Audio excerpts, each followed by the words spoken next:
Assalamualaikum warahmatullahi wabarakatuh. Yuk, kamu pernah marahin anak nggak? Marahin pernah. Pernah mukul nggak? Alhamdulillah nggak. Anaknya nurut nggak? Kadang-kadang iya, kadang-kadang nggak. Pernah ribut nggak kakak sama adik? Selalu. Terus kadang-kadang berdiri nggak rambutnya? Pada saat Wah, udah bukan berdiri lagi. Udah bukan berdiri lagi aku rasanya. Oke, kita akan bahas dan diskusi dengan Ayu ya. Ayu untuk bicara mengenai positif disiplin bagi anak dan penerapannya seperti apa sih selama ini. Segera masuk untuk diskusinya. Namun sebelum masuk, segera kamu like, subscribe, and share terlebih dahulu. Ini bagus loh pemberitahuan dan informasi edukasi buat para orang tua. Langsung sekarang. Terima kasih. Dan juga saya nunggu komen-komennya ya pembahasan ini, karena nanti kalau memang menarik kita akan masuk tahapan-tahapannya nih. Misalnya awal dulu, nanti mungkin kita bisa masuk tahapannya pembahasan mengenai bagaimana sih caranya anak nggak ngempeng lagi, bagaimana sih caranya supaya anak itu mau belajar gitu, bagaimana sih caranya supaya anak suka matematika gitu loh. Nah, menarik kan? Ikutin selalu. Oke, kita masuk pembahasannya.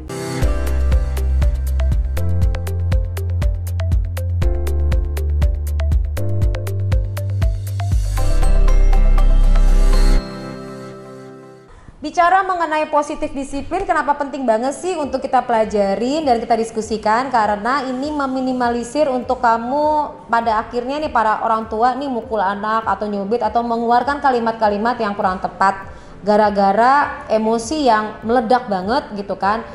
Terus nggak tertahankan, nah efeknya terhadap anak tuh luar biasa. Nah, kita wawancara Ayu bersama aku. Hai Ayu. Hai Mbak Popi. Gimana kegiatannya pada saat pandemi COVID ini? Apa yang kamu lakukan? Yang aku lakukan di rumah sama anak-anak, ngejaga mood anak-anak, ngejaga mood aku juga biar nggak stres. Gitu-gitu aja sih, paling ya sama anak-anak lebih banyak ya. Nah, pada saat sama anak-anak kan anak-anak ini pasti dia nggak bisa diem dan dia pasti kreativitasnya banyak. Pada saat dibatasi, apa respon pertama? Tutup awal, kita lockdown, bukan lockdown, artinya kita PSBB. Apa reaksi yang dia keluarkan atau perilaku-perilaku apa awal-awalnya?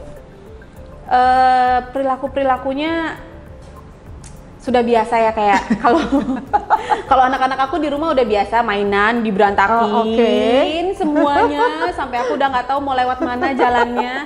Terus tapi kalau aku gitu, jadi kalau mereka kalau mau main mau berantakin silakan berantakin sesuka kamu, tapi habis itu diberesin gitu udah. Dia yang ngelakuin beresinnya? Iya. Oh good dong, berarti udah bagus gitu kan? Harus dia. Oke. Kalau nggak aku yang ngamuk. Oke, terus itu berlaku sama si kakak sama si adek atau kadang-kadang nimbulin emosi nih? Nah, jadi jadi kan mereka nih berdua sepasang. Umurnya berapa? Yang kakak tuh umur 8, adek umur 7. Jadi bedanya cuma setahun ya. Oke. Terus kakaknya itu tuh lebih legowo orangnya, lebih sabar, lebih menerima semuanya. Nah, kalau adiknya, wah adiknya tuh parah banget. Jadi kalau misalnya nih, kan aku minta untuk kalau mereka main boleh, berantakin boleh, tapi harus diberesin lagi, beresin sendiri. Nah, kadang-kadang adiknya itu tuh suka suka cari aman sendiri. Jadi kayak dia pelan-pelan ngambilnya, kakaknya tuh udah banyak, jadi dia kayak santai dulu. Ntar ya kak mau minum susu dulu. Akhirnya yang kerja tuh cuman kakaknya. Itu sering terjadi. Dan si kakak itu kayak ngalah gitu nggak? Ngalah. Ya, dia menerima gitu, kayak ya udah nggak apa-apa dede. Masa sih serius? Iya beneran, nggak apa-apa dede. Kalaupun dipukul, jadi adik itu sering banget mukul kakaknya kan. Sering banget. Tapi kalau di sekolah si sikap-sikap itu tuh nggak ada. Jadi di sekolah tuh dia sweet, nolongin temennya. Tapi pada saat pada saat di rumah keluar yang aslinya. Kok bisa switching ya? Nah itu dia bisa jadi kayak, aku selalu nanya ke gurunya, Kauki gimana kalau di sekolah? Ya Allah bu, kalau di sekolah tuh dia sweet, ya Allah, nolongin. Tapi kalau di rumah berbeda gitu. Jadi terus si kakaknya gimana? Kakaknya di sekolah juga tetap manis? Kakaknya tuh lebih, kalau kakak tuh memang diem, dia introvert sama orang, jadi dia harus ngelihat orang dulu, dia harus ngebaca, kayak dia ngebaca situasi, baru kalau dia merasa nyaman baru tuh dia ngomong, kalau enggak ya sama lah kayak aku sama bapaknya juga begitu. Terus dia kayak ngomong sama adeknya nggak di sekolahan atau di tempat yang lain gitu loh? Enggak. Kalau ketemu di sekolahan tuh mereka kayak ya udah. Masa sih? Kalau adeknya enggak, kalau kakaknya cuman Dede gitu-gitu doang. Tapi cuman adiknya yang kayak gitu. Tapi pada saat pandemi ini mereka kan lebih sering berdua. Akhirnya tuh lebih apa-apa tuh nyari-nyari, saling cari. Jadi kayak kakak mana, dede mana gitu. Sekarang ya? Iya. Jadi ada hal positifnya ya? Benar. Pada saat si adek mukul itu biasanya ngelakuinnya apa tekniknya? Aku ke Kauki ya, aku ajak dia ngobrol. Jadi aku kayak nanya dulu kenapa kamu mukul misalnya gitu. Aku nanya kenapa kamu mukul, terus aku tanya sakit nggak kalau dipukul. Kadang-kadang tuh kalau misalnya terlalu sering, seminggu misalnya dia ada 3 kali atau 4 kali gitu terus. Nah aku kadang-kadang duduk tuh sama dia, terus aku sering bilang kamu tadi apain kakak? Tadi aku tarik rambutnya. Nah aku tarik rambut dia, terus aku tanya sama dia sakit nggak kira-kira? Sakit. Terus kenapa dilakuin ke kakak?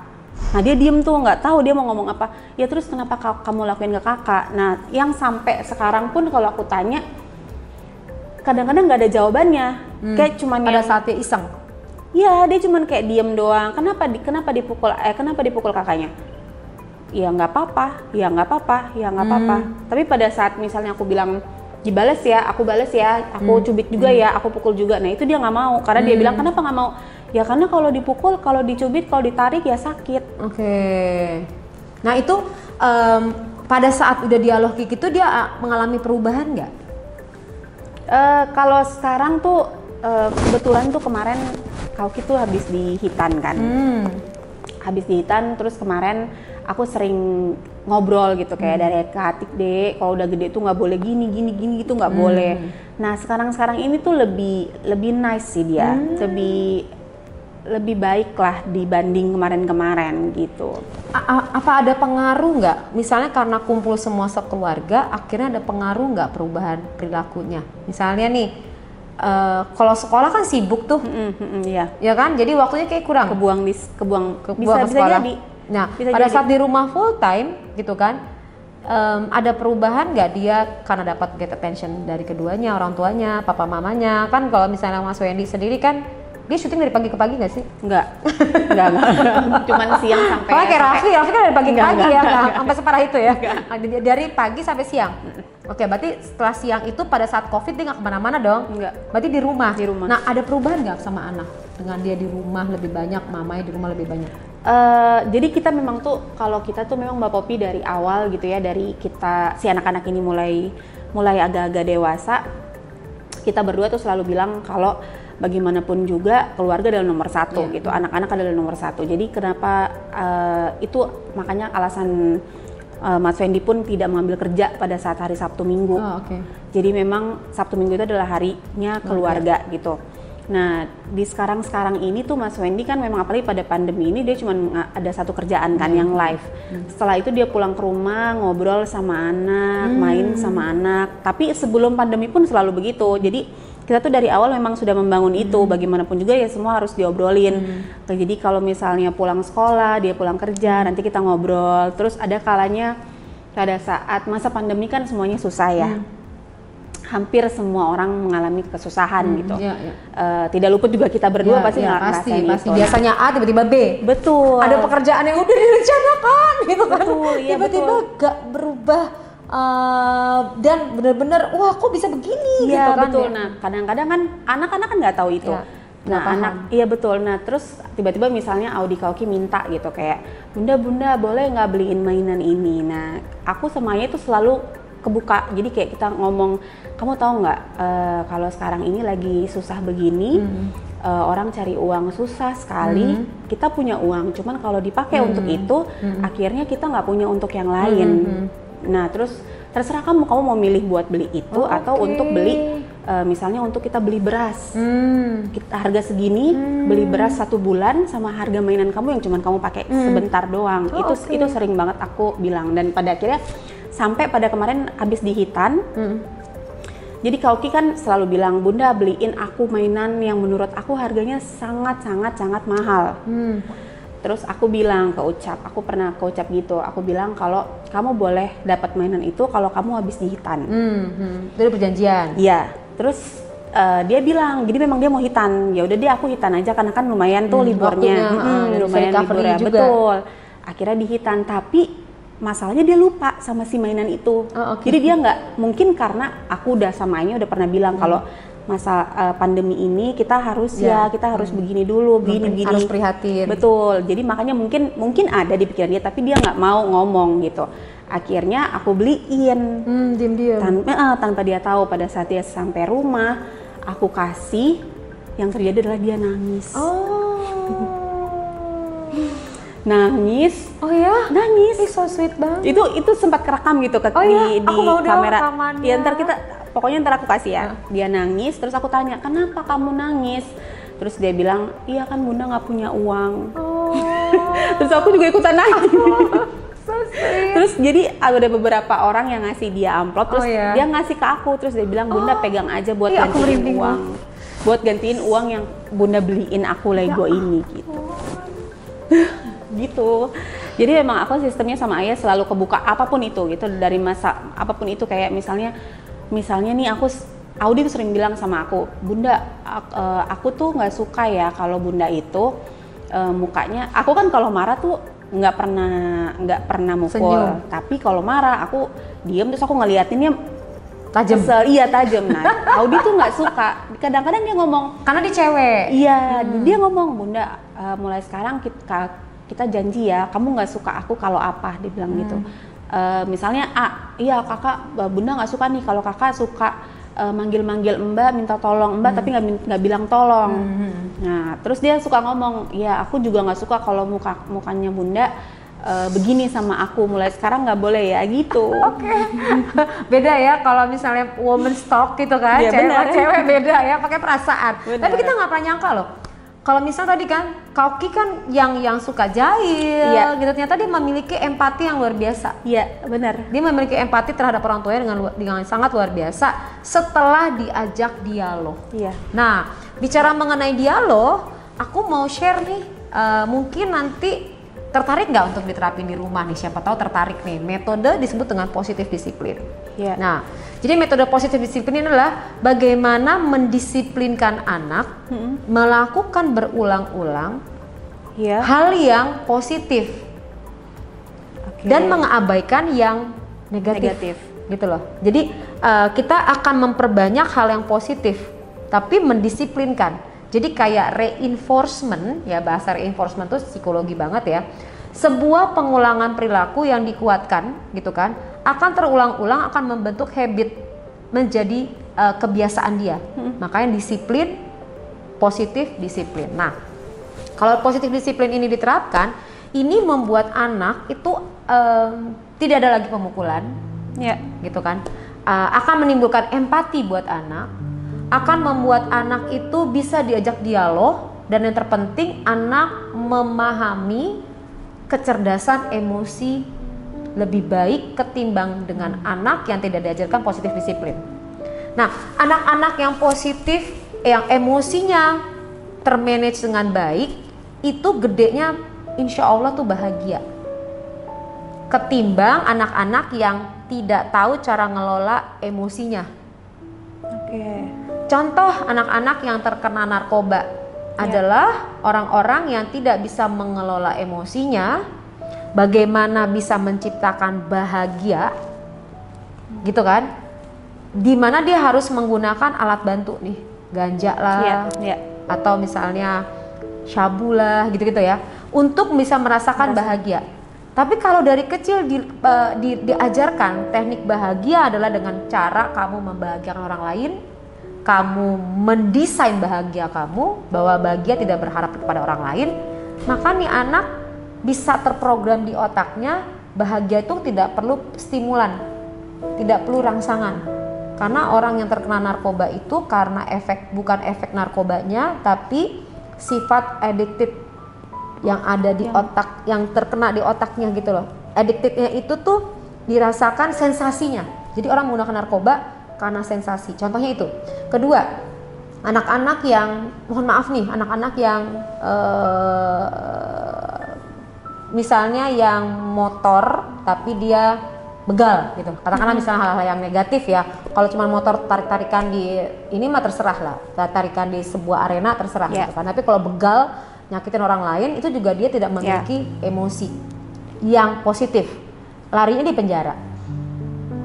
Jadi hampir rata-rata orang yang tidak bisa mengelola emosinya itu berada di rehabilitasi, penjara.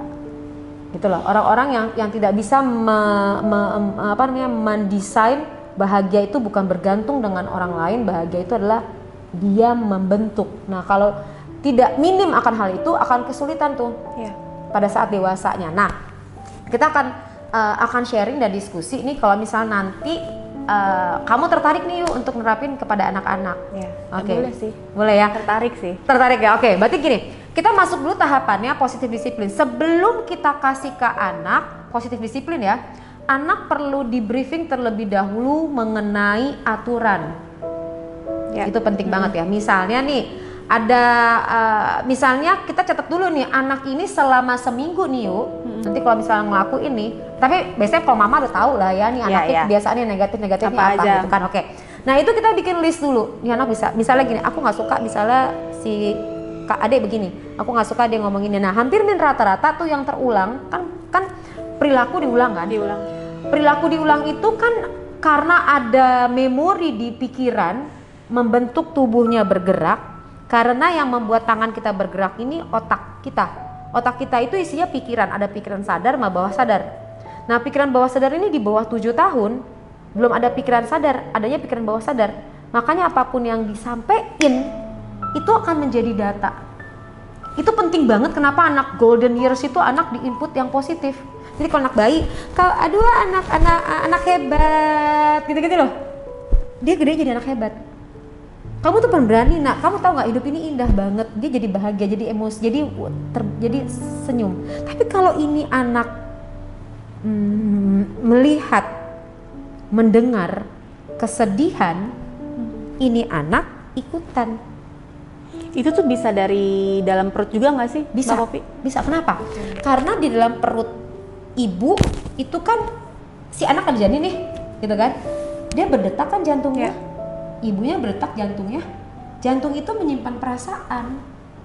Nah, bicara mengenai perasaan itu tersimpan di jantung yuk, gitu kan? Seperti video berikut ini. Oke, dia berdetak kan? Itu jantungnya itu dilepasin dari orang yang udah meninggal.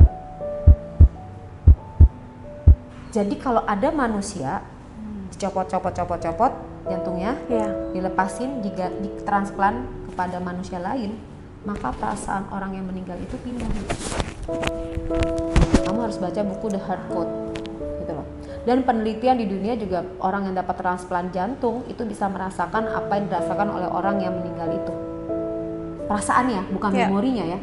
Tapi kalau data yang di otak yuk, itu memori. Jadi gini, pada saat kita merecall memori, yang kita lihat adalah gerakan. Pada saat kita mengingat gerakan itu, kita bisa merasakan di jantung. Nah, kalau orang yang dapat transplant jantungnya jantung buatan, dia empty. Gitu kan? Nah, karena dia berdetak, dia mengeluarkan frekuensi seluas 2,5 meter. Jadi itu alasannya kalau kita ketakutan maka kejadian. Kalau kita tenang maka ketenangan yang hadir. Kalau kita positif maka positif yang hadir. Dia akan narikin jantung-jantung yang positif tuh. Tapi kalau ada orang yang ketakutan anaknya misalnya nakal, maka terjadi. Nah ini untuk ibu-ibu. Jadi kalau ibu-ibunya gelisah, anaknya ikutan gelisah. Bisa sampai sakit. Ini berlaku untuk ibu-ibu yang harus kerja. Ya mungkin kalau misalnya kita bisa ngelola waktu kayak begini aman ya. Tapi kalau misalnya ibu-ibu yang harus ninggalin rumah untuk anaknya, misalnya katalah dokter gitu-gitu kan, yang lagi bekerja di garda terdepan ini dia nggak tenang, anaknya nggak tenang, bayi itu terkonek. Makanya pada saat dijanin di perut itu dia bisa ngerasain apa yang ibunya rasain. Jadi kalau ibunya ngebatin ya sedih, nangis, itu anaknya lahirnya juga tertutup, sensitif. Oke. Itu mungkin yang terjadi sama anakku yang pertama. Karena mungkin pada saat awal-awal, mungkin baru awal-awal pernikahan. Waktu itu kan aku married di umur 20 tahun. Menikah di umur 20 tahun yang semua teman-teman aku masih main-main. Masih kiri kanan. Aku punya Audi itu di umur 21 tahun. Yang semua teman-teman aku tidak ada sama sekali yang punya anak. Anak pertama, ya namanya anak pertama pasti stres. Terus biasanya hidup sebelum ada suami gitu, pada saat punya suami kita pasti harus nyocokin kan kebiasaan-kebiasaan yang apa segala macam. Akhirnya harus banyak cekcok kiri kanan. Benar, mungkin. Dan memang itu terjadi pada saat awal-awal pernikahan tuh memang cekcok banyak terjadi. Akhirnya makanya tadi aku tanya bahwa itu tuh pengaruh nggak dari itu. That's point ya. Kalau misalnya nikah tuh suami jangan pernah maksain istrinya berhenti kerja loh. Ini aku ngomong untuk orang-orang yang berkarir ya, gitu kan. Kenapa? Nanti efeknya pada saat dia hamil, anaknya yang jadi persoalan, dia harus kesadaran sendiri. Makanya pada saat hamil, kalau misalnya tiba-tiba aduh hamil gitu kan ya, dia sedih, itu anaknya ngerasain loh. Makanya efeknya mulailah mual-mual. Karena secara psikologis gak ada tuh morning sickness. Oh iya? Gak ada. Pantesan aku anak pertama sampai aku masuk rumah sakit, Mbak Popi. Masuk rumah sakit, makan gak mau, muntah segala macam. Tapi pada saat anak kedua, nerima lebih welcome. Semuanya gak kenapa-napa. Efeknya ke anaknya sekarang. Iya memang. Jadi memang lebih kelihatan beda sih pertama sama yang kedua tuh memang kelihatan. Nah tadi jadi perasaan itu berarti sedemikian luar biasanya gitu kan, ibu sama anak terkonek tuh gitu. Udah gitu kita pas saat anak lahir gendongnya gini kan. Kenanya gini kan. Ini kayaknya kalau ibu misalnya aku merinding, kalau misalnya ibu nimang-nimangi positif mah bagus ya. Kalau dinimang-nimangin ngomongin suaminya, bapak lu nih tonge, Allah bandel banget kagak bisa dibilangin gue bilang berapa kali nih tonge gitu kan ya. Itu anak cuma curhatan bayi-bayi ya kan. Kagak pulang-pulang gimana caranya ya. Nah tuh anak ya. Itu anak terinput dong. Anak masih bayi dicurhatin nih, mama di rumah nih banyak banget yang kebanyakan benar ya pasti benar. Ya udah lah, anak udah dikit tuh bapak lu ya, gue bilangin aduh tuh mulut tuh jaga, nggak bisa gitu loh. Bener nggak? Ini kita ngomong mama nih, penontonnya juga betul harus betul. Nah itu ya, jadi perasaan itu terbangun dan itu akan membangun. Kalau kita ngeliat sekarang nih anak kenapa begini, ambil kaca yang gede ya kan, kita ngaca gitu ya begitu. Iya betul. Jadi duplikat. Nah, oke, berarti sekarang kalau memang perasaan itu sangat luar biasa mempengaruhi anak, makanya sebelum kita menjalankan positif disiplin buat anak dengan adanya sebuah aturan, libatkan dia di awal untuk mempersiapkan perasaannya dia. Setelah perasaan dipersiapkan, apa yang harus dipersiapkan? Pikirannya, yang disebut dengan mental. Jadi kita nggak cuma mentalnya disiapin, oh kita kasih mental baja, tapi kamu nggak ngelatih dia untuk memahami kecerdasan emosi ya, dia baja doang gitu loh. Jadinya efeknya kayak Mike Tyson deh. Gitu kan, hajar dulu gigit segala macam gitu. Kenapa? Tapi emosi nggak dikelola. Tapi beda sama Muhammad Ali. Gitu loh, karena dia memiliki kecerdasan emosi yang bagus banget gitu kan. Sampai jantungnya dia dinyatakan meninggal aja masih berdetak beberapa detik loh. Berarti apa nih, Muhammad Ali ini adalah tokoh yang rasa survive-nya untuk hidup tuh luar biasa. Kemudian dia adalah orang yang selalu memberi, orang yang selalu positif gitu loh. Nah beda nih, dua petinjunya bisa beda efeknya. Nah Mike Tyson mulailah sekarang belajar untuk namanya ketenangan emosi itu. Tuh. Makanya sebelum kita nge-briefing anak nih, mak semuanya ya nonton ini ya please. Sebelum ngejalanin positif disiplin, beresin dulu perasaannya. Iya betul. Oke, caranya ngeberesin perasaannya adalah melepaskan semua yang ada di jantung. Caranya gimana? Kalau ikut konseling bagus, silakan daftar di konseling online aku. Tapi kalau misalnya Mbak Popi aku belum ada uang, kayak kemarin ada yang bilang kayak gitu, segera ke YouTube aku, relaksasi, kamu cuman klik doang, dia modalnya udah gratis. Saban hari kamu program di dalam pikiran kamu sebelum kamu ngejalani positif disiplin. Jadi mak-mak, tahap pertama atur emosi ibu-ibu, baru emosi anak dilatih, gitu kan? Oke. Udah beres nih tahap pertama. Nah tahap kedua apa yang harus dilakukan? Catat tadi kan perilaku anak. Nah oke. Kita panggil anak duduk di meja makan atau di ruang tamu, entah satu tempat ruang keluarga. Kita kasih tahu aturan-aturan, tapi si anak dilibatin, ayahnya dilibatin, orang-orang rumah lah. Orang-orang di rumah. Misalnya orang di rumah ini penting banget ya ibu-ibu ya. Contohnya adalah kakek nenek. Iya. Kenapa? Jangan break the rules. Gitu, karena kita melatih positif disiplin. Bicara mengenai disiplin adalah pengulangan. Jangan nanti kita udah bikin aturannya begini, tiba-tiba nenek dong ya kan, bener. Break the rules, semua berantakan. Makanya dilibatin nih si nenek-nenek ini dilibatin. Oke, nenek ikut terlibat. Nah pada saat meeting dibikin ditulis, sepakat nggak nak, panggil nih si anak-anaknya. Kalau dia masih kecil libatin, jadi dia dihargain orang dewasa gitu. Misalnya umurnya masih 2 tahun libatin. Tetap harus diikutkan. Nah, nanti dia meeting tuh. Meeting. Duduk ya ngambil ngedot serot. Kok gak bayangin ya kan? Tapi dia meeting. Oke, kita akan meeting keluarga gitu. Oke. Peraturan pertama, dilarang berteriak. Loncat tempat tidur misalnya. Ya. Kita kan bikin aturan supaya hak-hak orang lain terjaga dong. Betul. Haknya kakak, haknya adik, haknya nenek gitu kan. Sopan dengan orang lain misalnya kayak gitu tuh. Apapun yang mau dimasukin silakan. Tapi ingat ya, jangan terlalu banyak. Oke. 10 udah cukup. Nanti setelah itu nambah lagi boleh setelah ini terbentuk.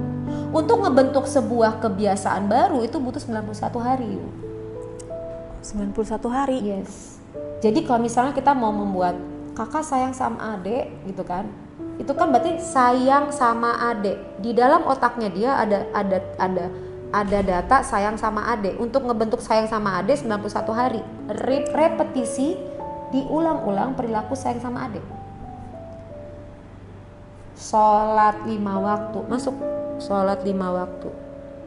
Kalau enggak dia nggak akan pernah bisa. Diulang-ulang nih gitu loh. Hidup ini indah, masukin hidup ini indah 91 hari. Kalau enggak dia akan melihat hidup ini enggak indah. Apalagi kalau misalnya di input, hati-hati di luar itu banyak orang jahat ya, bla bla bla bla, itu dia akan melihat semua orang jahat.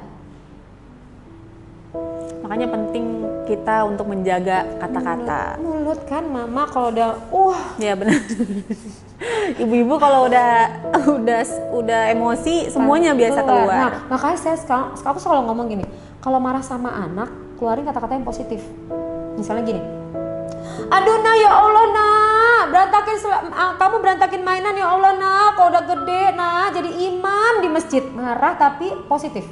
Iya benar. Bisa ada gak? Doa. Ya bisa nggak ibu-ibu kayak gitu mulai hari ini? Agak susah ya. Susah. Ya Allah nah, makin hari makin denger mama ngomong. Itu anak, mama dari mana ya? Kayaknya salah deh. Ini kayak salah minum obat. Ngomongnya salah minum obat. Nah itu jadi kalau kita input tiap hari, kamu nak kenapa sih selalu denger mama ngomong? Gitu kan? Kamu kok jangan ngomong gak pernah denger mama, itu udah salah loh. Input 1 kali, besok 2 kali, 3 kali, maka jadi. Clear ya? Iya, sama buat suami juga gitu. Papa selalu denger mama ngomong, gitu. Susah ya? Mama Wendy susah ya? Kalau lagi berantem gitu terus aku bilang, ayah mah selalu dengerin bunda. Dia juga pasti kayak, hah? Lu kenapa sih? Baru kok tiba-tiba begini? baru diskusi ya kan? Ayah selalu dengerin bunda. Dia pasti kayak, gue mau praktek ya Mas Hendy, kita akan lihat videonya, dia nanti akan bicara sama suaminya ya kan, sama Mas Hendy. Lo ngomong gitu, ayah kenapa sih selalu aja naruh anu pada tempatnya gitu kan, lo bisa gak kayak gitu. Aduh, dibalik-balik gitu. Itu namanya penguatan perilaku positif gitu. Memang kan ibu bilang, ih peres banget sih sama suami, sebenarnya kayak gitu. Lama-lama jadi loh. Jadi kalau ngomong, aduh aku kayak makin hari makin langsing gitu loh. Nyataannya enggak, ya kan? Pas lihat tangan bergelambir kiri kanan, double, apalagi selama lockdown ya. Tapi kalau kita ngomong selalu, gendut banget sumpah nih badan gendut banget gitu kan, itu gendut jadinya. Maka metodologi itu disebut dengan mind slimming, kekuatan pikiran. Jadi kalau kita ngomong, ya ampun makin hari makin langsing, padahal kenyataannya enggak, peres iya 1 kali, 2 kali, lama-lama kejadian. Tubuh kita produk pikiran gitu. Nah kayak gitu ya. Berarti kedua, setelah dikasih briefing semuanya, jaga perasaan, kemudian di briefing aturannya apa, dibacain. Jadi kakak adik semuanya mama bacain peraturan yang disetujui sama anak. Oke. Dia boleh ngomong loh, mama aku mau ngomong ini, oke. Kakak adik mau ngomong, oke, tulis 10 aja nggak usah banyak. Oke. Kemudian di print, di tanda tangan dong sama anak gitu kan. Tapi kan pakai materai nggak kira-kira? Usah pakai materai. Tapi ditulisin ntar gini ya. Pihak pertama, pihak kedua, mama, papa gitu kan. Oke, anak-anak kan pihak kedua ya kan. Mama pihak pertama gitu kan. Terus saksi nenek. Oke. Ya. Kalau nenek kakek nggak di rumah, oke, tapi tetanggaan. Kalau jadi ini berlaku, tante itu berlaku, dia saksi gitu loh. Ya. Tanda tangan, nah kan ini bayi ya, 2 tahun, bagaimana tanda tangan, diajarin. Ya, gitu loh, ya. tanda tangan, ada kosek-kosek terserah lah, stempel lah boleh. Ya, gitu. betul. Pokoknya ada sebuah petanda. Ada, ya. Nah setelah itu barulah di print. Nah anaknya kan belum bisa baca nih, ya kan? Dibacain setiap hari. Ingatlah peraturan kita. Ini aku berlakukan untuk sekolah TK. Sekolah TK juga boleh loh Miss. Kalau misalnya Miss nonton ini, lakukan ini juga boleh. Aku udah uji coba. It's work, really work. Gitu loh. Tapi tadi ya pagi-pagi anak di briefing. Oke anak-anak, peraturan pertama apa? Peraturan kedua apa? Bacain sampai 10 kali nih. Sampai 10 apa namanya? Aturan nih. Aturan. Nanti kalau ada yang ngelanggar, teman-temannya rame-rame loh. Me time gitu. Nanti dia ke pojokan dikasih, kita kasih 1 boneka. Nah, yang ketiga sekali aku jelasin ya. Yang ketiga apa? Kita siapkan di ruangan, di rumah ada pojok. Ingat ya, nggak boleh kamar mandi. Oke, pojokan ruangan Pojokan ruangan yang terang kayak begini gitu kan, yang nyaman, tapi jangan banyak ornamen-ornamen yang bisa ditimpukin. Ya. Tujuannya adalah anak-anak ini diberlakukan yang namanya me time. Gitu loh. Jadi kayak karpet ini nih, ada kayak gini, duduk di sini. Duduk. Kita kasih tahu, kalau kakak melanggar aturan, maka kakak akan duduk di hot chair, namanya hot chair. Dan itu dia berlaku untuk kita mengajarkan dia namanya me time. Artinya dia punya waktu sama dirinya sendiri untuk emosinya dia, menetralkan emosinya dia, sehingga dia belajar kalau kamu marah, kamu tidak dulu kontak dengan lingkungan. Ya. Jadi menenangkan diri. Nanti gedenya dia akan learn somethingnya kayak begitu. Begitu dia duduk nih, kita beli waker kue gitu kan, yang ya. gitu kan. Kenapa kalau misalnya waker yang digital nggak seru? Kalau tik itu kan ada seninya. Nungguin dia nyanyi. Itu maksud aku itu. Nanti diputar tuh, ingat ya, pasti putar 1 tahun 1 menit. Ya. Berarti kalau Kauki 7 menit dan 8 menit. Oke, berarti Kauki nanti kita ngomong, kita briefing sama dia.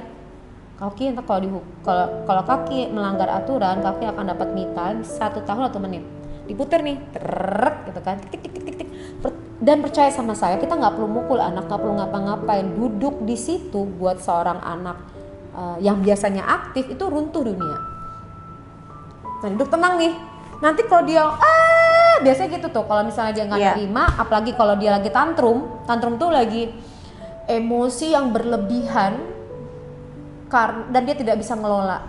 Itu misalnya biasanya anak lapar, capek, jadi guling-gulingan yang kayak gitu-gitu tuh, marah yang berlebihan, reaksi yang berlebihan, sampai mukul-mukul, sampai itu karena dia overload bebannya dia. Nah, kalau kayak gitu tuh, jadi dia harus belajar tadi bisa mukulin kakaknya, atau kakaknya mukulin adeknya tanpa sadar loh. Itu reaksi emosi dia yang overload gitu loh, berlebihannya. Udah gitu didudukin dia itu, puterin waker. Kita sepanjang proses anak taruh di situ, kita jangan berespon apapun yuk. Iya. Pada saat yang ngamuk-ngamuk, mama, biasanya dia akan ngoceh tuh. mama jelek ini.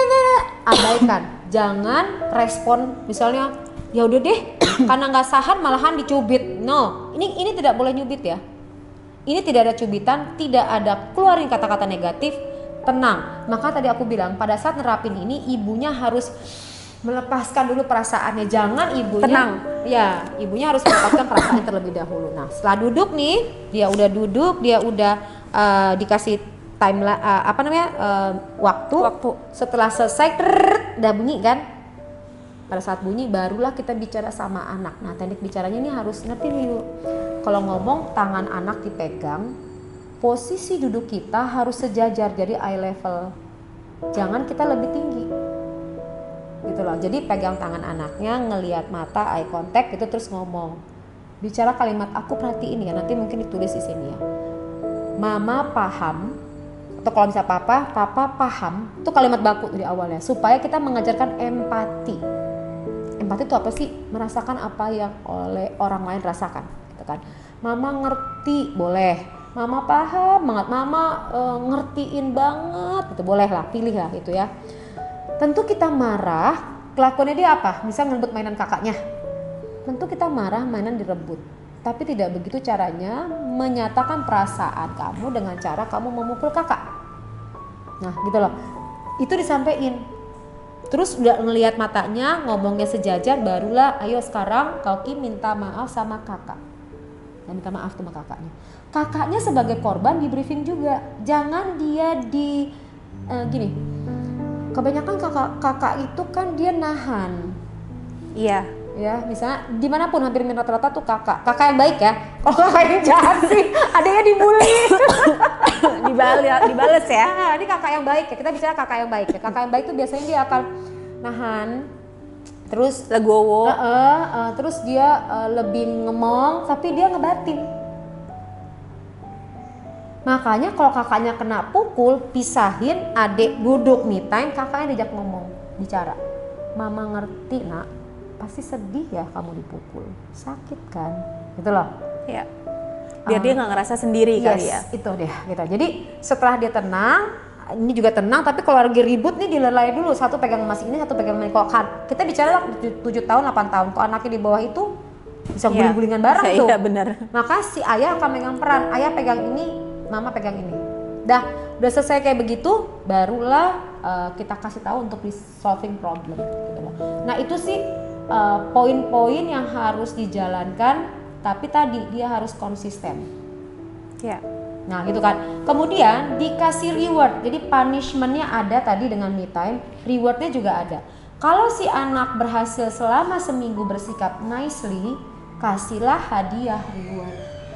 Rewardnya nggak mesti mainan, nggak mesti hal-hal yang keluarin uang. Ya. Masakin masakan bersama anak, kesukaannya itu juga merupakan reward. Gitu loh. Jadi jangan terlalu mudah untuk ngasih gift tanpa dia ada ada satu hal yang dilakukan gitu kan. Nah, seminggu itu dia boleh milih gitu loh. Oke, kamu boleh A, boleh B, boleh C gitu loh. Misalnya sekedar mancing, ya, atau kadang bisa main sama ayah, misalnya sejam sama ayah gitu. Yes, ya itu dia. Nah itu tuh hal yang positif yang bisa diberikan. Nah 1 kali dilakukan, minggu kedua dilakukan, 3 bulan 1 hari terbentuk perilaku 10 tadi. Nanti setelah selesai 3 bulan 1 hari, 10 lagi. Kita harus numbuhin di bawah sadar anak itu perilaku tersebut. Itu juga berlaku kalau misalnya kita bisikin anak-anak pada saat tidur itu. Nah itu juga ya. Ini teknik lainnya. Kalau itu kan aku bicara reinforcement, penguatan perilaku. Kalau penguatan perilaku dilakukan selama 91 hari. Iya. Gitu kan. Ada teknik singkat yuk. Gak perlu 91 hari. Dia shortcut dengan cara teknik mau tidur malam. Atau posisinya itu alfa, beta, theta, delta. Jangan sampai delta. Ya. Posisi delta dia udah tidur deep sleep, nggak bisa diapa-apain lagi. Posisinya adalah posisi sadar-sadar enggak. Ya. Jadi kalian misalnya tidur nih, kita baru mau melek, baru mau merem, terus baru aja mau masuk lebih dalam lagi. Nah di situ tuh. Tapi kalau dia udah dalam, kita harus gerakin dia untuk berada di posisi yang dari delta kita bisa naikin nih. Pertama kan gini, ada beta, alfa, theta, delta. Gelombang otak manusia kan. Nah kalau sekarang ini alfa, itu posisi orang lagi awakening. Kita lagi melek nih, on gini nih, ini alfa. Begitu kita relax, kita udah masuk ke beta. Ketawa relax. Oh itu beta. Yes. Mau tidur malam itu beta. Oke. Setelah tidur belum deep itu delta. Apa tadi theta masuknya. Theta itu dia bagus tuh untuk dimasukin tuh. Jadi artinya dia tidur itu bagus. Tapi yang terbaik tuh pada saat mau tidur malam. Ya, aku pernah nyobain itu Mbak Popi. Jadi aku nyobain anak-anak yang seperti Mbak Popi bilang. Terus kayak aku ngomong, kayak aku bisikin gitu, aku bilang kakak, waktu itu Kauki dua-duanya gitu, Kauki harus jadi anak soleh ya, pinter, hebat. Terus tiba-tiba nih Kauki yang lagi tidur, terus gini. Yes, itu dia. Nah aku juga kaget, kok dia ngejawab gitu, Dek, tapi aku ngomong, Dede, tapi nggak dia tidur. Tapi kalau aku bisikin tuh dia, Dede, soleh ya, sayang sama bunda ayah. Iya, dia harus tercapai anggukan. Kalau nggak anggukan, dia nggak masuk, nggak confirm namanya. Oh, berarti itu berjalan. Tapi kalimat kita hati-hati. Sauki, tadi apa? Jangan. Iya harus. Jangan. Harus. Nah, kata harus itu pemaksaan. Dipush. Harus itu 50% didorong oleh lingkungan. Iya. Maksudnya ngerti nggak? Ngerti kan? Ya, karena aku harus sukses. Enggak, saya sukses, that's it. Ya. Saya sukses. Jadi anak baik, Kauki jadi anak baik ya. Udah. Kauki suka matematika ya. Nah, kenapa kita perlu masukin ke bawah sadar nggak perlu 91 hari dengan teknik positif disiplin? Karena kita masuknya ke gelombang. Jadi pikiran manusia, ini otak manusia nih. Ada pikiran sadar letaknya di sini nih. Ada pikiran bawah sadar letaknya di sini. Nah, pikiran bawah sadar ini yang membuat kita ini bergerak nih. Yang disebut perilaku. Jadi kalau kita mau membuat anak berperilaku persis seperti yang kita masukinnya ke pikiran bawah sadar. Untuk menembus pikiran bawah sadar, kan ada elemen, ada pikiran sadar dulu dong. Maka dibikin dulu nggak sadar. Kita dapat ya, jadi pikiran sadar, pikiran bawah sadar. Ini data kita nih. Jadi kalau kita mau bikin dia jadi jenderal, kita ngomong dari sekarang, Kauki jadi jenderal yang hebat. Gede ya dia jadi jenderal tuh. Dia pegang tongkat tuh jadi jenderal. Jenderal di mana? Tapi kan jelas clear dulu. TNI kah? Polisi kah? Karena bisa juga jadi jenderal di sebuah perusahaan. Kita maunya apa nih? Ke suami juga berlaku. Jangan sedih ibu-ibu ya. Ini penting banget ya. Jadi setiap hari papa transfer uang. Nah itu. Jadi, jangan lupa transfer besok. Jangannya itu. Jangan benar. Transfer besok pagi. Besok pagi gitu ya. Jadi ingat ya ibu-ibu. Tahu-taunya Wendy pura-pura tidur sebenarnya. Ingat ya. Ngomongnya nggak boleh kata jangan. Oke. Kenapa nggak boleh kata jangan? Di belakang jangan itu dikerjakan. Jadi pada saat nginput nih, ini kalian harus tahu. Pada saat nginput ditulis dulu skenario-nya. Iya benar. Yuk ditulis dulu yuk. Misalnya Wendy akhir-akhir ini nggak transfer duitnya agak-agak diatur-atur ya kan. Ini sekarang aku tulis dulu. Jadi pas mau bisikin aku bawa kertasnya. Iya gitu. Biar nggak lupa kan. Jangan sampai ada kata jangan atau harus. Jadi aku harus baca. Iya gitu. Baca. Misal gini, minggu ini ya Allah licik banget ya Mbak. Mulai hari ini aku tidurnya agak malam deh. Nungguin dia tidur dulu berarti. Dia juga mulai, dia jangan nonton video ini ya. Tapi mulai malam ini juga Wendy-nya juga gitu. Ini kok nggak tidur kayak dia mau bisikin gue deh gitu kali. Ini bahaya kalau bapak-bapak pada nonton ini nggak ngerti lagi deh udah jadinya. Iya udah. Ya kan? Nah, ditulisin dulu nih. apaan aja mau skenario kita gitu loh. Ini lakukannya selama tadi seminggu, it's okay lah gitu loh. Misalnya anak-anak misalnya ada anak yang nggak suka matematika, ngomongin adek suka matematika, dengan pelajaran matematika adek bahagia, misalnya gitu. Besoknya tiba-tiba dia suka, jadi nggak usah pusing. Jadi gini, mama terlihat elegan tapi mainnya ya kan. Ilmunya dalam ya kan, tenang, terlihat ada kerusuhan di rumah, tenang, nanti malam bekerja, kita mainnya malam aja. Iya benar.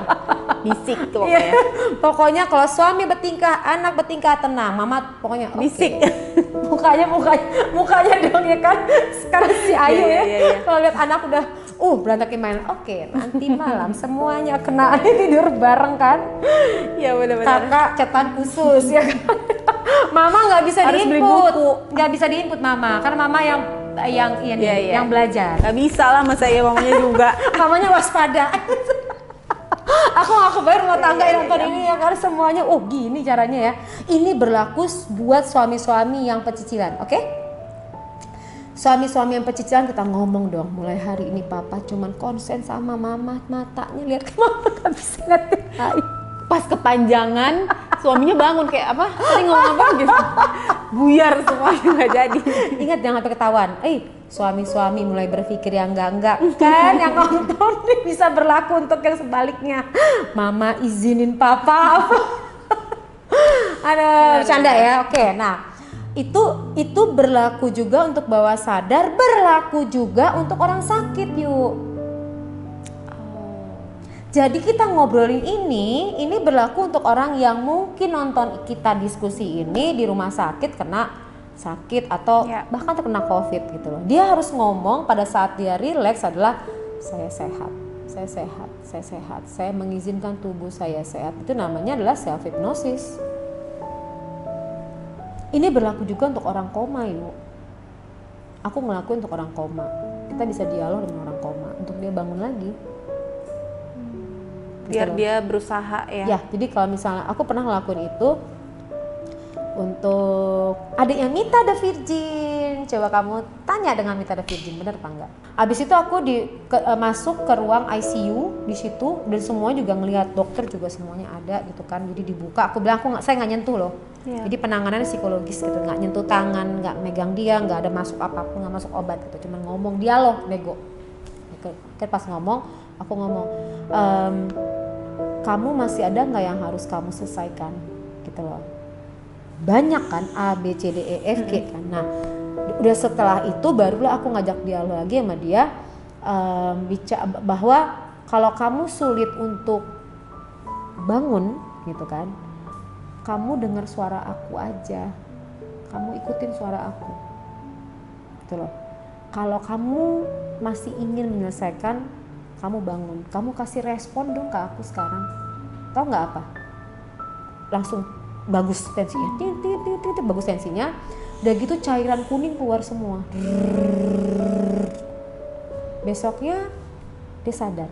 Beberapa jam kalau nggak salah dia sadar. Tapi karena meningitis, ya aku kan nggak ngobatin penyakitnya. Ya, betul. Aku hanya ngebangunin aja.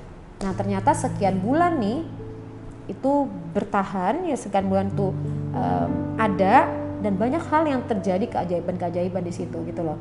Dia meninggal pada saat dia ulang tahun. Ibaratnya setelah menyelesaikan semua yang belum selesai. Itu kasus pertama. Kasus kedua, jadi akhirnya aku dipanggil lagi tuh kayak gitu. Jadi lama-lama aku udah mulai berpikir kayaknya udah ngeri deh gitu. Artinya kita dialognya udah nggak bercanda gitu loh. Dan aku dipanggil lagi, Mbak tolong Mbak, nih anak istri saya koma gitu, tolong gitu kan. Udahlah aku terima. Cuman aku bilang gini, saya sholat dulu, habis sholat saya masuk nggak nih ya Allah, kalau enggak saya mundur gitu loh. Nah aku ngerasa nggak mau, nggak kesana gitu. Cuma aku datengin dia, jadi aku datang dulu, dia baru berdoa malamnya gitu. Datang dia udah light, dia udah light banget gitu loh, udah lihatnya udah putih bersih gitu kan. Ini di ruang ICU nih. Terus saya bicara di situ, saya komunikasi di situ pakai teknik ya, pakai bicara seret gitu teknik. Terus aku ngomong sama dia, apa yang kamu mau sampaikan ke aku. Kalau tidak tahu cara medianya, kamu datengin mimpi aku. Itu dia, kalau aku udah main kayak gitu tuh bukan main, artinya kalau aku udah ngelakuin kayak gitu, waduh. Dan aku tuh feeling banget misalnya gini, mau kemari nih, apa yang kamu rasain tuh aku rasain. Ya. Jadi aku sebenarnya kan kenapa ya begini ya? Ini pasti si ini lagi kayak gitu. Itu yang sebenarnya nggak boleh tuh. Kalau aku ngebahas depresi, kayak kemana aku ngebahas depresi, itu aku udah semua tubuh tuh kita ngebahasin orang bunuh diri loh, suicide loh. Akunya udah merasa sedih gitu-gitu. Ya. Makanya sekarang aku harus netralin, nggak mau lagi berada di posisi itu karena sebagai psikolog nanti kalau kamu benar-benar selesaiin psikologi tuh, itu sensitivitas itu main banget. Kalau memang kita ngedalemin itu ya. Nah, udah tuh akhirnya yang kasus yang kedua itu dia ngasih tahu ke aku dalam bentuk mimpi ya kalau nggak salah, dia ngasih tahu ke aku kalau dia spontan. Aku cuma ngomong gini, asisten aku ngomong dia minta ketemu sekarang. Saya bilangin saya nggak mau ketemu. Kenapa? Pokoknya saya nggak mau ketemu dan it's over, sudah. Aku ngomong spontan gitu. Terus ini keluarganya udah nelponin gitu kan. Gini aja deh, panggilin anaknya, panggilin sekarang anaknya. Aku lagi ngajar di kelas. Ya. Panggil sekarang anak. Kenapa anaknya apa hubungan sekarang panggil anaknya? Cepet sekarang panggil anaknya. Aku nggak ngerti gitu loh. Panggil anaknya sekarang, kemudian panggilin suaminya. Aku nggak ngerti persoalannya apa. Datang nih suaminya, nggak tahu dia punya masalah sama ibunya, mertuanya. Dia nangis-nangisan di depan anak, di depan si ini ya yang lagi terbaring sakit ya. Dia nangis-nangisan di situ, nangis-nangisan. Anaknya dibawa, ketemu anaknya meninggal. That's it. Itu masalahnya berarti. Jadi dia nunggu koma, hanya nunggu supaya dia ingat anaknya dan ingat suaminya sama ibunya berbaikan. Gitu. Nah, sama kayak Mita the Virgin ya pada saat itu ya. Akhirnya ada hal yang bagus banget diselesaikan gitu loh. Dan itu amazing gitu sih. Tapi ya tadi pernah juga aku lakuin untuk orang yang koma nih yuk. Tapi itu benar-benar spontan. Itu orangnya ada di perusahaan gitu kan. Jadi dia koma terus aku datang.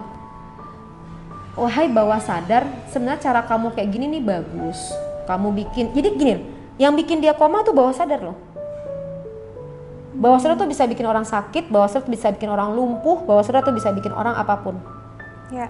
Pikirannya, karena yang menggerakkan tubuh kan pikiran bawah sadar. Nah, dia bikin koma karena dia nggak mau menghadapi suatu peristiwa. Ada seorang ibu nih gitu. Akhirnya aku panggil anaknya, deketin. Cara kamu kayak begini bagus, tapi lihat anakmu. Itu lagi dia enggak, kamu lihat anakmu, sekarang kamu bangun. Tahu nggak? Dia bangun lagi koma, yuk. Betul-betul lagi buk bangun ya, aku loncat, dia loncat, semua loncat. Orangnya masih hidup ya sekarang tuh. Aku loncat, dia loncat, semua loncat sampai kita begini. Ya ampun, kenapa dia bangun gitu kan? Kira aku kaget gitu kan. Iya kaget. Terus pas bangun, dia mau lepasin semuanya. Tapi ya dia kena stroke. Ingat loh, aku hanya ini aja, tapi aku nggak ngobatin penyakitnya itu gitu loh. Nah, itulah gambaran dari pikiran manusia dan perasaan manusia gitu loh yuk. Nah, harapannya yuk bisa diterapin nih, kita semua bisa dapetin videonya. Berhasil nggak ya? Nanti aku coba di rumah ya sama anak-anak.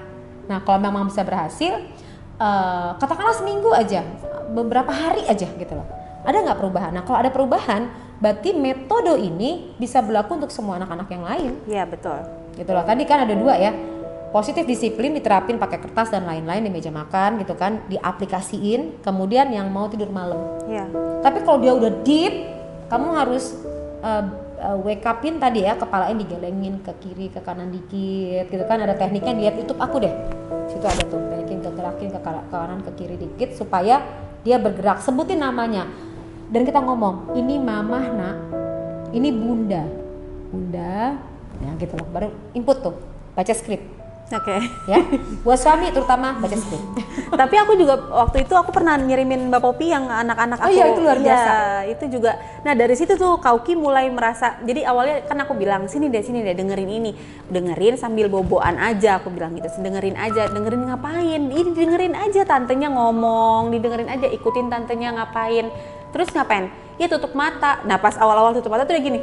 Kenapa harus tutup mata? Nanti dia apa-apain? Enggak dia apa-apain, cuman ikutin aja.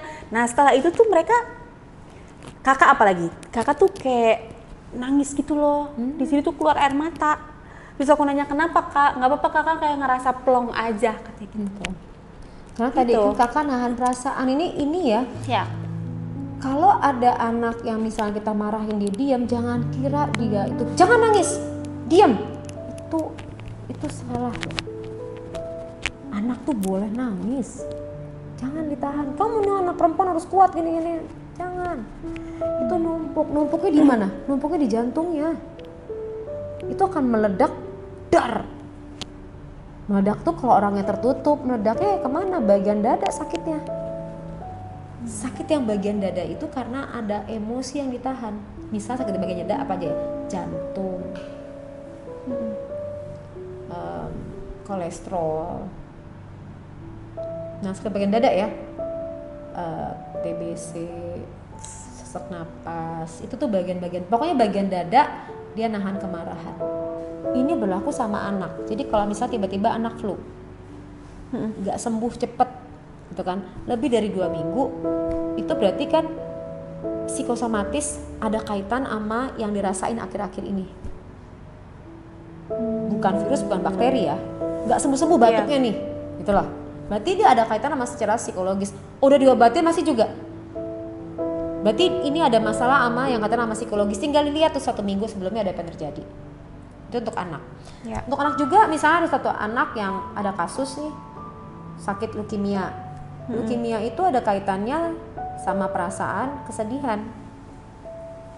Kita ngelihat sebelum terserang leukemia, lihat track recordnya apa yang terjadi sebulan sebelumnya, seminggu sebelumnya. Apakah ada hal yang menyedihkan dia?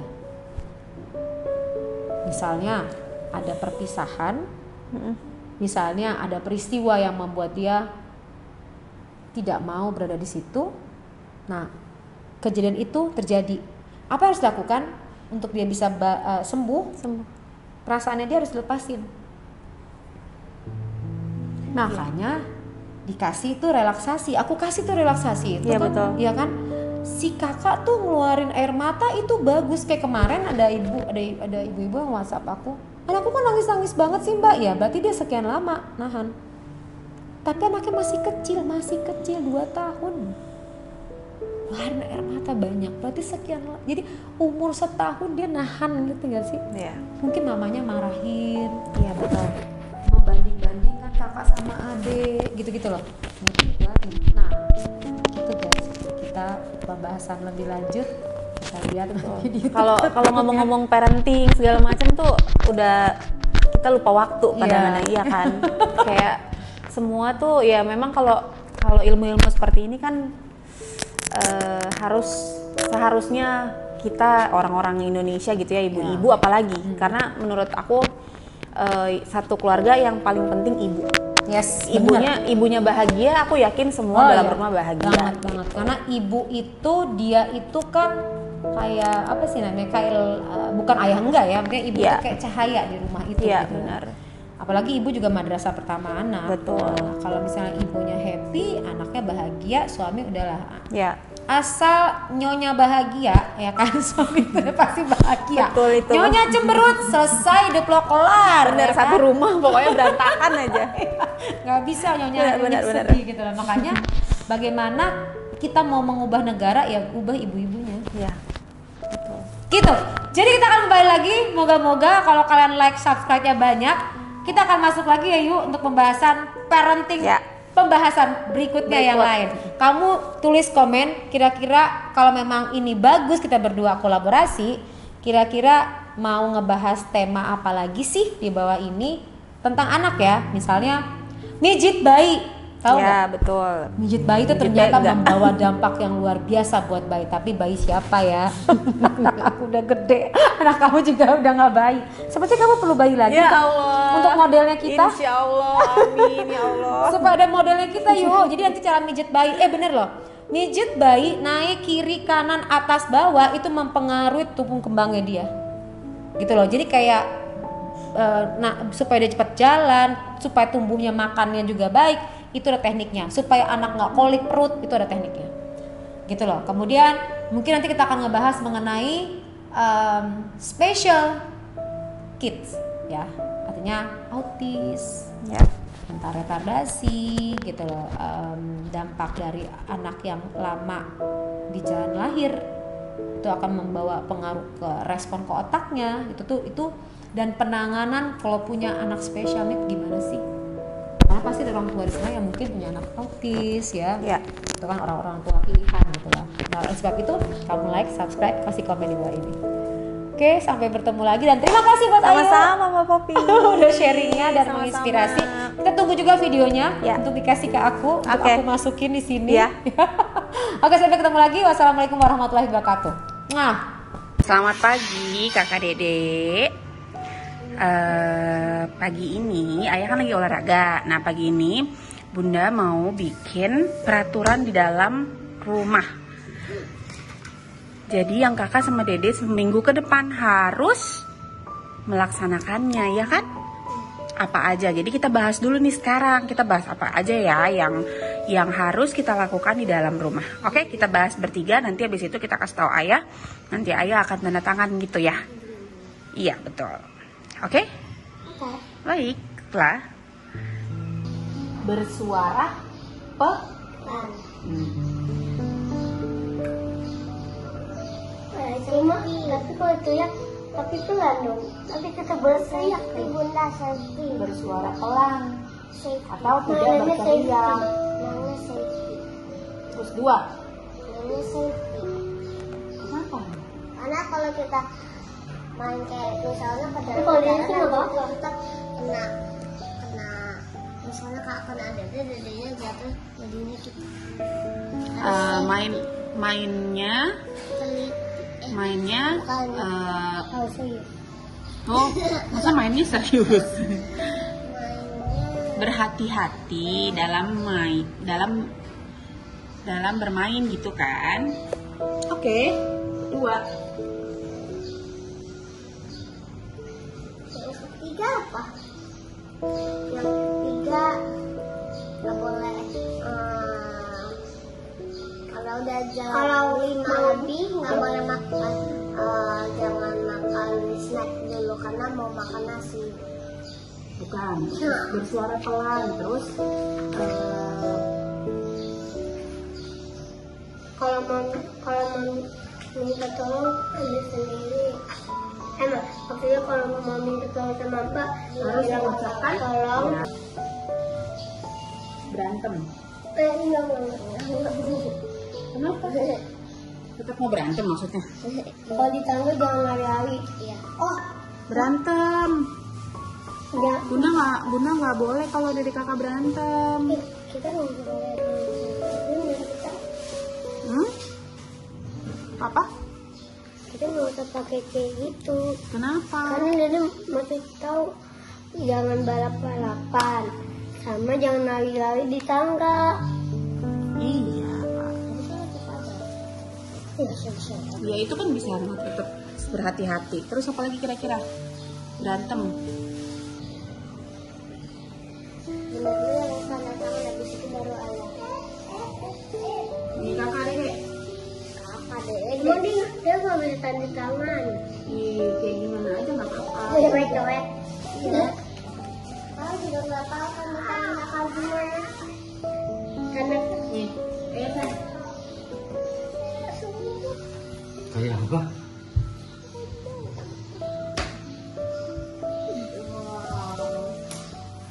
Oke, sekarang kakak sama Dede. Dede dulu deh. Nggak tahu. Dia cuma coret nggak apa-apa. Gak apa-apa. Tapi jangan sampai kena. Tanda tangan. Oke, sekarang kakak sama Dede. Dede dulu deh. Nggak tahu. Dia cuma coret nggak apa-apa. Gak apa-apa. Tapi jangan sampai kena. Tanda tangan. Sekarang kakak. Aneh kakak.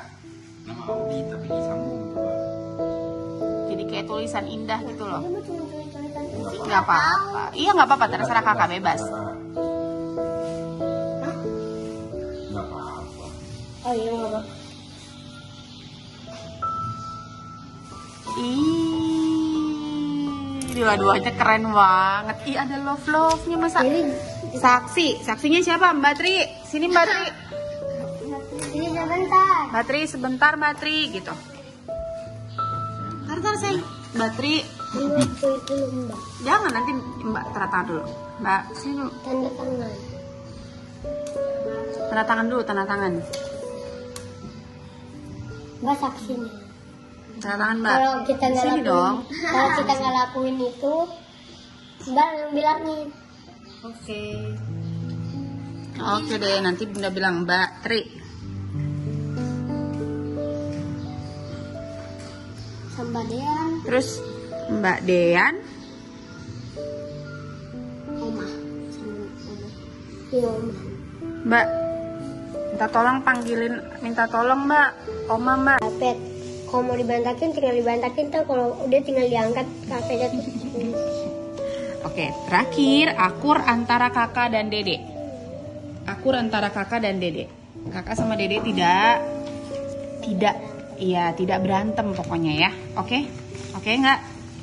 Kalau kakak sama dede berhasil 1 minggu ini, Bunda akan kasih reward. Boleh, kira-kira kakak sama dede boleh apa ya minggu ini gitu. Tapi kalau kakak sama dede ternyata salah satu ini ada yang kakak sama dede langgar, Bunda akan kasih apa? Ya, kasih hukuman juga lah. hukumannya apa? Makan sayuran terus-terusan. Bukan, hukumannya kakak sama dede harus ada di ujung, di ruangan, di sudut ruangan. Berdua. Enggak dong, sendiri-sendiri. Bener, tapi kalau Terus hukumannya itu berapa lama sesuai dari umurnya kakak sama dede sekarang. 8 jam. Misalnya, enggak. 8 menit. Misalnya kakak udah umur berapa sekarang? 8 tahun berarti kakak 8 menit. Kalau dede berapa? 7 tahun. 7 tahun berarti kakak 7 menit. Dede 7 menit. Oke? Bunda, ini Oke kalau- nggak? Oh iya, kalau kita misalnya Kalau kita udah umur kayak 2 tahun, udah umur kayak Bunda kayak 50 tahun kayak Oma. Berarti 50 menit. Udah umur kayak Bunda kayak 50 tahun kayak Oma. Berarti 50 menit. Berarti 1 jam dong. Berdirinya 50 menit ya. kalau misalnya Bunda nggak ada, terus kita lupa ada hasil streamingnya, kita berantem. Nah, nanti- terus boleh gini, misalnya kakak cubit dede, berarti dede pilih. Kalau kakak dihukum di ujung, dede bilang time out. Oh, nah jadi kalau misalnya kakak dede ada salah satu yang begitu, nanti Bunda kan minta tolong sama sama Mbak. Misalnya Bunda sama Ai lagi kerja. Nah, berarti Bunda akan minta tolong sama Mbak dan Oma untuk kasih tahu Bunda nanti terakhirnya. Nah, ini Kakak sama Mbak ditemenin. Jadi Mbaknya di sini, kakaknya di sini. enggak lah, nggak bisa. Mbaknya harus ngapa-ngapain, kan nggak boleh nginin kakak dede doang. Ke atas. Nah, ini akan Bunda tempel. Ini harus sebaiknya kita tempel di mana? Mau di bawah sini aja atau mau di kamar salah satu? Enggak ada di Oke, baiklah. Kita tempel ya. Ya udah, berarti sampai ketemu di hari Sabtu atau Minggu. Oke, kakak sama dede harus ya ngejalanin ini ya. Oke. Kakak dede harus ngikutin peraturannya. Oke? Oke. Harus menjalani peraturan ya.